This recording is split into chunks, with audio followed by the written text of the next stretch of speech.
You will hear a telephone conversation between the organiser of a park run and a woman who wishes to take part in the run. First, you have some time to look at questions 1 to 6.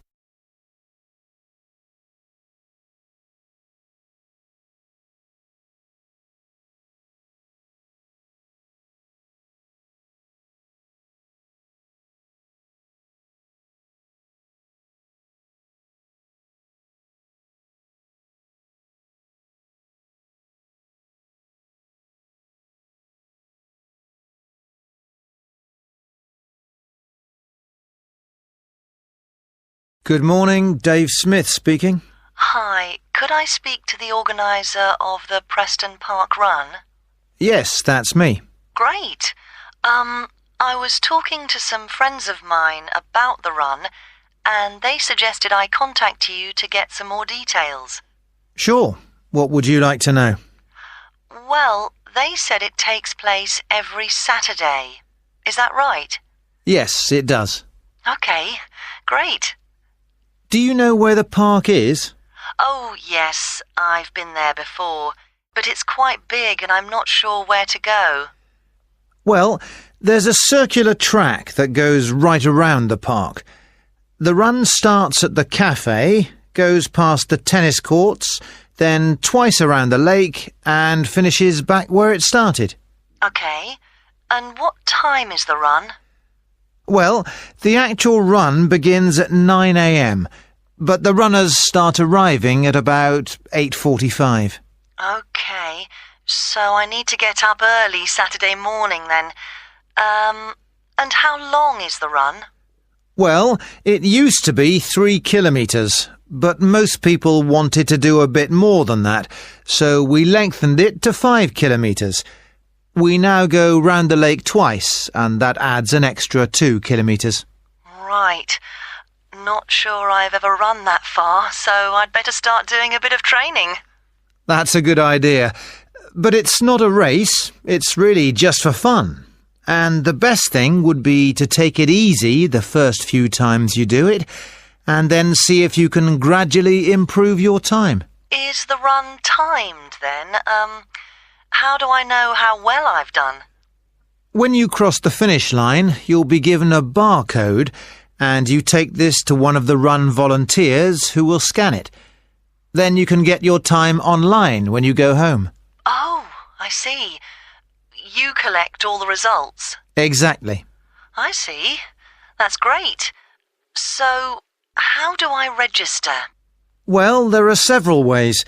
I could take your details over the phone, but it's much easier if you do it using the website. Okay, good.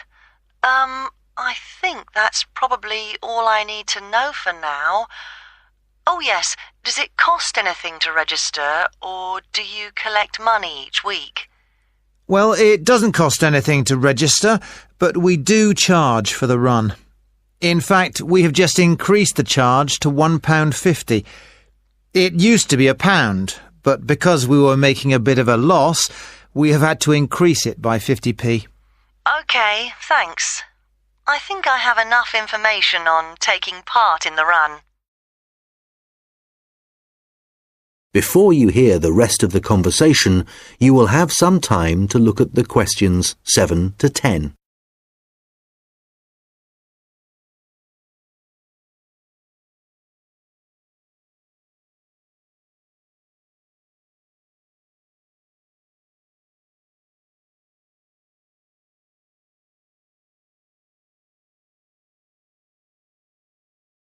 Now listen and answer questions 7 to 10. You mentioned volunteers. I have a friend who is interested in helping out. Can you give me some details so I can pass them on to her? Sure. Well, you need to ask your friend to contact Pete Morn. He manages all the volunteers. Okay. I didn't quite catch his surname. Was it Morn? M-O-R-N? No, just a bit more complicated. It's M-A-U-G-H-A-N.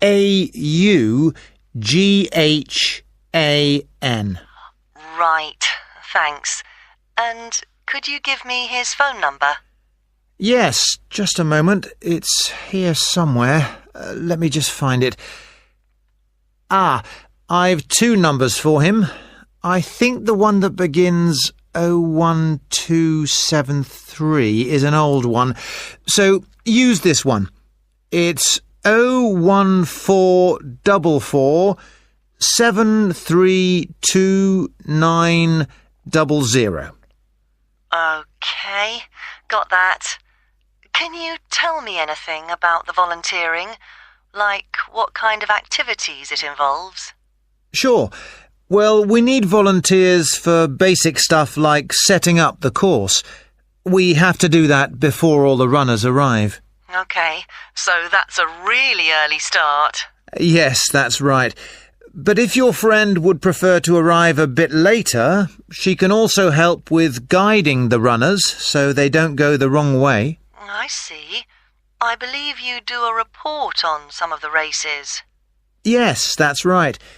In fact, we do a weekly report on each race, and we always try to illustrate it. Okay. Well, my friend really likes taking photographs. She's just bought a new camera. Actually, that would be great. I don't know whether Pete has anyone to take photographs this week. Oh, I'll let her know. OK, good. Could you ask your friend to phone Pete and let him know? Yes, I will. OK, thanks. Goodbye. Goodbye. That is the end of section 1. You now have half a minute to check your answers.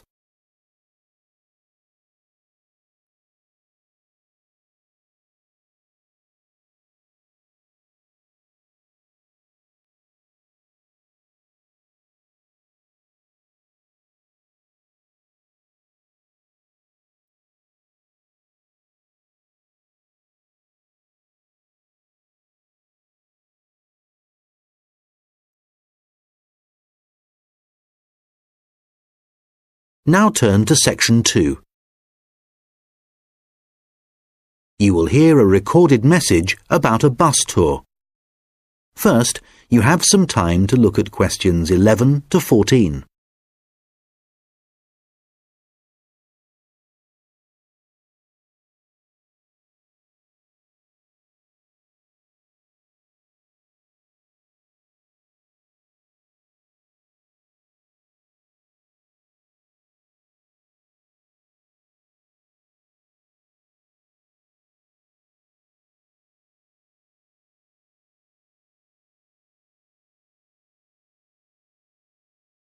Thank you for calling the phone line for the Pacton-on-Sea bus tour. This is a recorded message lasting approximately 4 minutes, and it provides general information on the town bus tour. Pacton-on-Sea is a beautiful West Coast town and has attracted tourists for many years. One of the best ways of getting to know the town is to take the bus tour, which provides a wonderful viewing experience from one of our open-top buses. The tour is a round trip of the town, and there are a total of 4 stops where passengers can get on and off the bus. A lot of people start at the first stop, which is at the train station, as this is where many tourists arrive in the town. The next stop after the station is the aquarium, which is famous for its dolphin show, and which has recently expanded to include sharks. This is well worth a visit and is very reasonably priced. Leaving the aquarium, the bus tour goes along the coast road and after a few kilometers comes to the old fishing village, where you can get off to stroll along the waterfront. There are some original buildings here, but most of the area has been modernized and is now used as a harbor for all kinds of sea craft, including yachts and some amazing powerboats. The tour then heads off to the last stop, and this is where most of the shops are. So for those of you keen to do a bit of shopping, this is the place for you. Our advice is to go to this part of the town in the morning when it is relatively quiet. It does get very busy in the afternoons, especially at the height of the season. This area of the town includes an ancient water fountain where many people like to have their photograph taken, so do look out for this. Before you hear the rest of the conversation, you will have some time to look at the questions 15 to 20.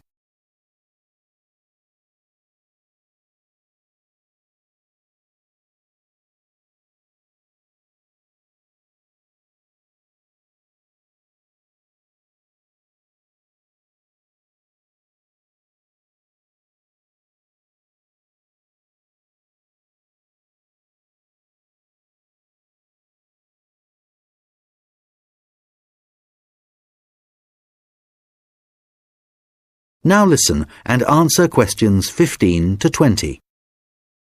Now, some details of the costs and timings.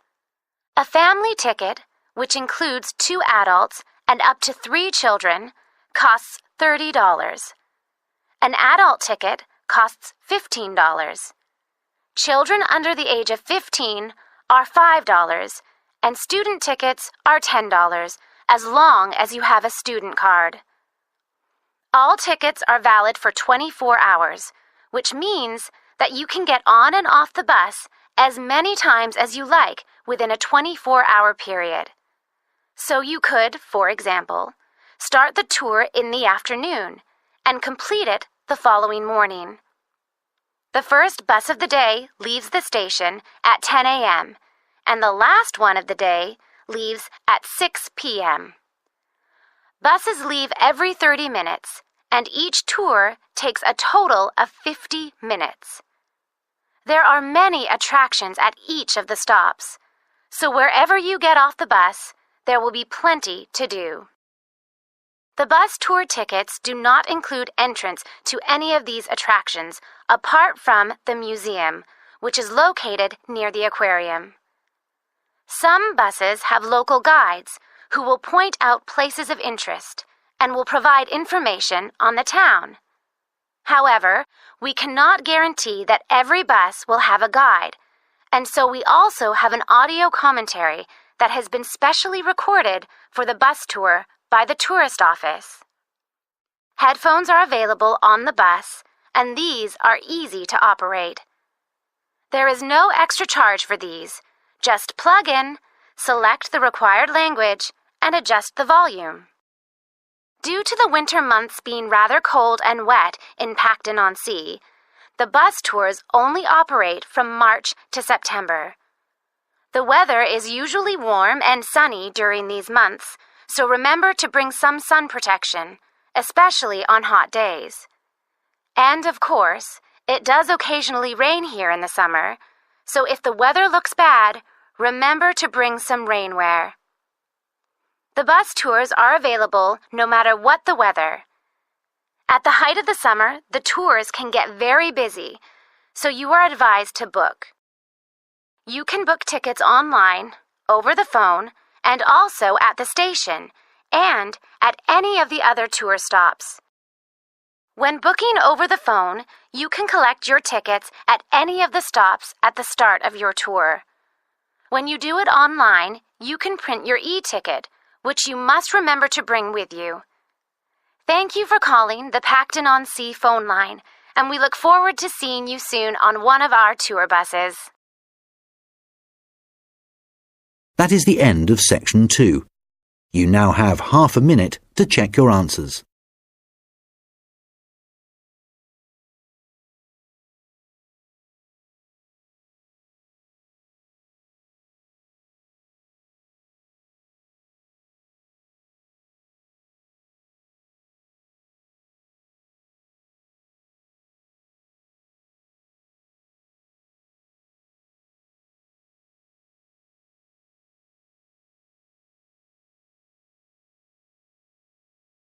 Now turn to section 3. You will hear a conversation between an admissions officer and a manager from the university's technologies department. First, you have some time to look at questions 21 to 26.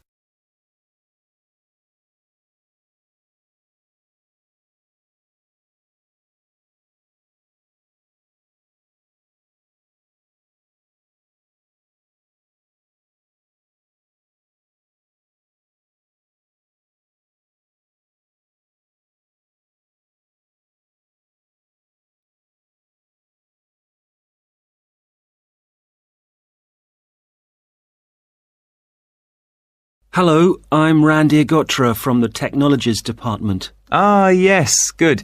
I'm Dave Hadley. Thanks for coming to see me. That's okay. I believe you want us to do some work for you. Yes, that's right. I'm responsible for student admissions to the college, and I use a computer system to help process student enrolments and to do the timetabling. Uh-huh. But it really doesn't suit the way we work these days. It's over 10 years old, and although it was fine when it was first introduced, it's just not good enough now. Okay, what problems are you experiencing? Well, 20 years ago, the college was quite small, and we didn't have the numbers of students or tutors that we have now. So the system can't handle the increasing volumes? Well, there's a lot more data now, and it sometimes seems the system has crashed, but in fact, it just takes ages to go from one screen to the next. Right. Is that the only problem? Well, that's the main one, but there are others. In the past, doing the timetabling was quite simple, but now we have a lot more courses, and what's made it complicated is that many of them have options. Right, but the system should allow you to include those. Well, no, it doesn't. It was supposed to, and a few years ago we did ask someone from the Technologies Department to fix it, but they never seemed to have the time. Are there any other issues with the system? Well, I've been given extra responsibilities, and so I have even less time to do the timetabling.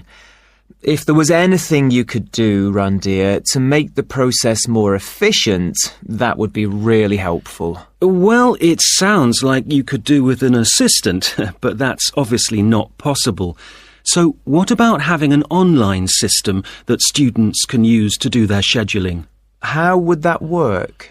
Well, it may mean less choice for students, but we could create a fixed schedule of all the courses and options, and they could then view what was available. And work it out for themselves. That sounds great. OK, so we'll need to decide whether or not to improve the existing system or to build a completely new system. Well, I'd much prefer to have a new system. Quite frankly, I've had enough of the old one. OK, that'll probably take longer, although it may save you money in the long run. When were you hoping to have this in place? Well, it's January now, and the new intake of students will be in September.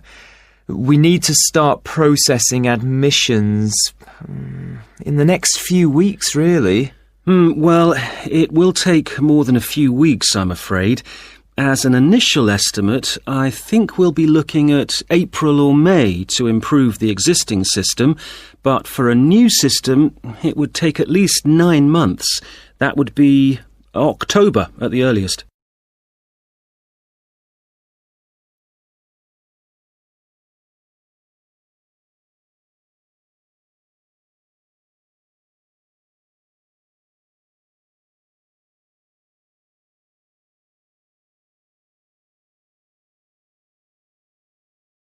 Now listen and answer questions 27 to 30. What are the next steps if we are to have a new system? Well, the first question is, do you have support from your senior management? Yes, I've already discussed it with them, and they're also keen to get this work done.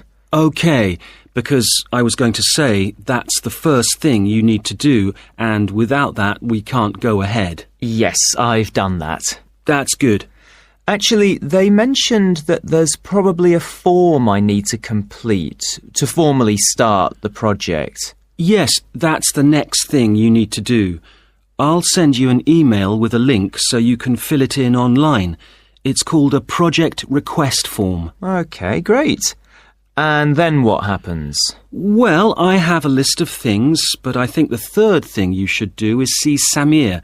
He's our analyst who will look at the system and identify what needs to be done. OK, can you send me his contact details and I'll set up a meeting with him? OK, that's good. So we should soon be able to get a team together to start the work.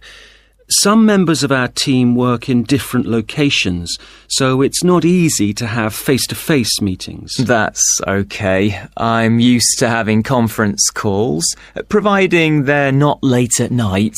Right, so I'll send you details of the team, and if you could set up a call, that would be great. OK, I'll do that. Thanks. That is the end of section 3. You now have half a minute to check your answers.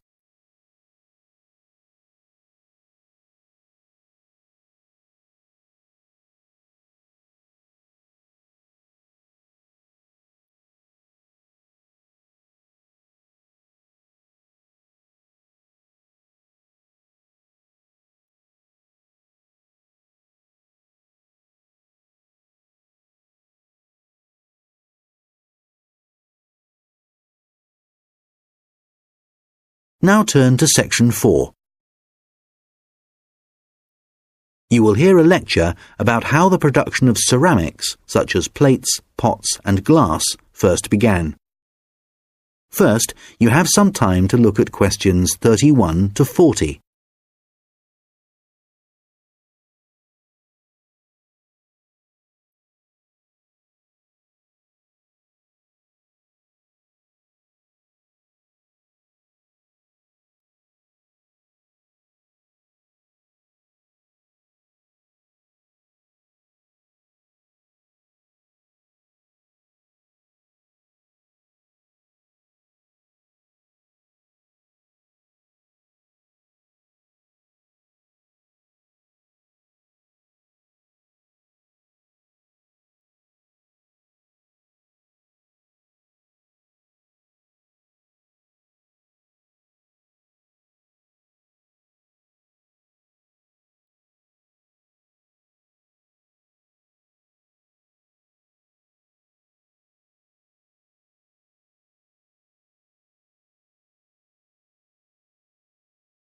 Now listen carefully and answer questions 31 to 40.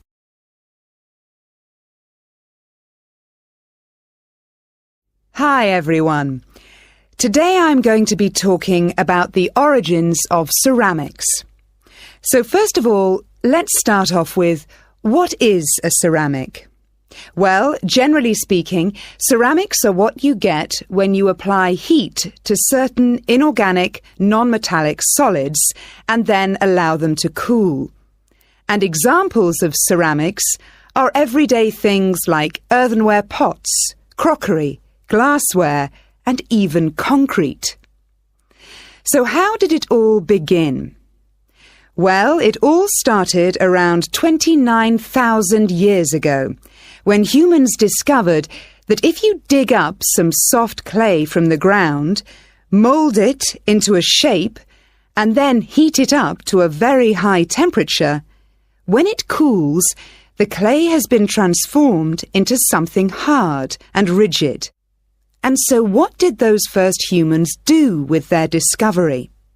Well, they created figurines, which were small statues and which depicted animals or gods or any shape that the clay could be moulded into.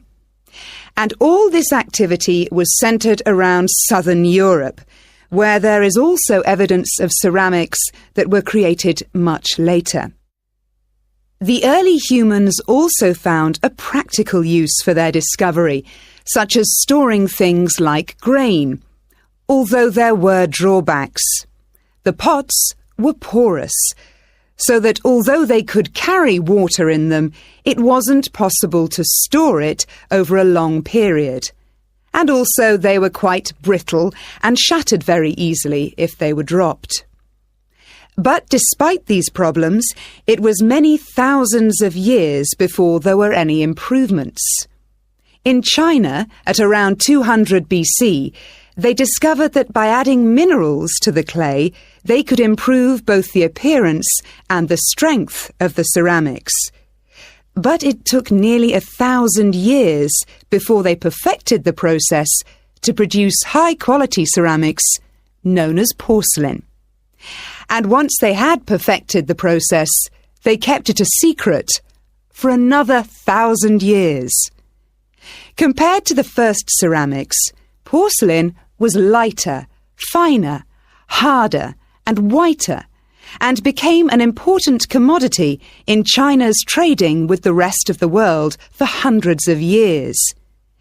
In fact, it became so valuable that it was known as white gold, and spies were sent to China to discover what they did to the clay to produce such high-quality merchandise. It wasn't until the 18th century that the secret began to unravel. A German alchemist called Johann Friedrich Böttger was asked by the king to make gold out of lead.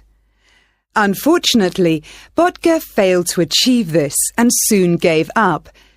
But in order to please the king, he attempted to make high-quality porcelain. And after many years of experimentation, he discovered that by adding quartz and a material called China stone to very high-quality clay, he managed to get the same results that the Chinese had been achieving for the last 1,000 years.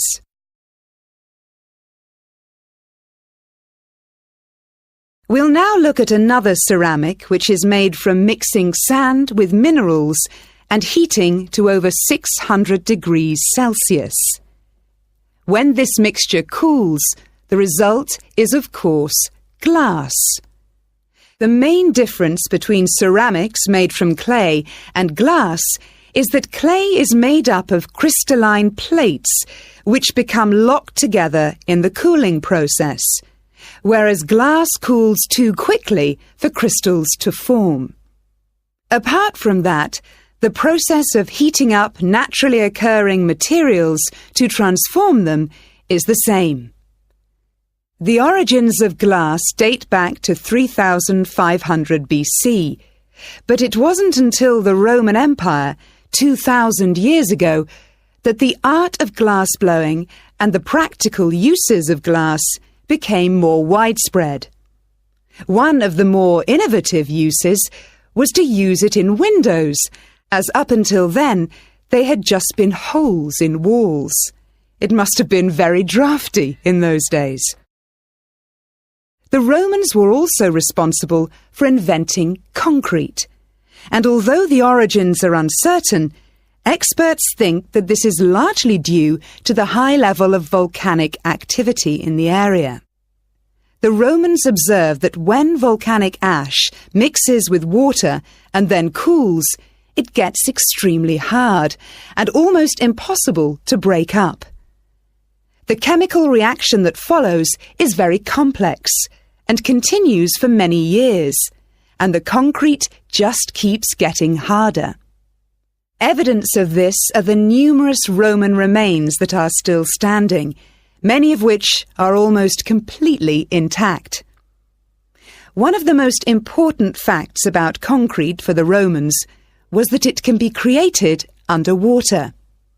As the Roman Empire grew, the Romans needed to take control of the seas, and for this they needed to build harbours capable of holding a fleet of ships. Pouring concrete mixture into the sea immediately started the hardening process, and rather than just dissolving in the mass of water, the substance was tough and long-lasting. This strange characteristic of concrete made a significant contribution to the success of the Roman Empire.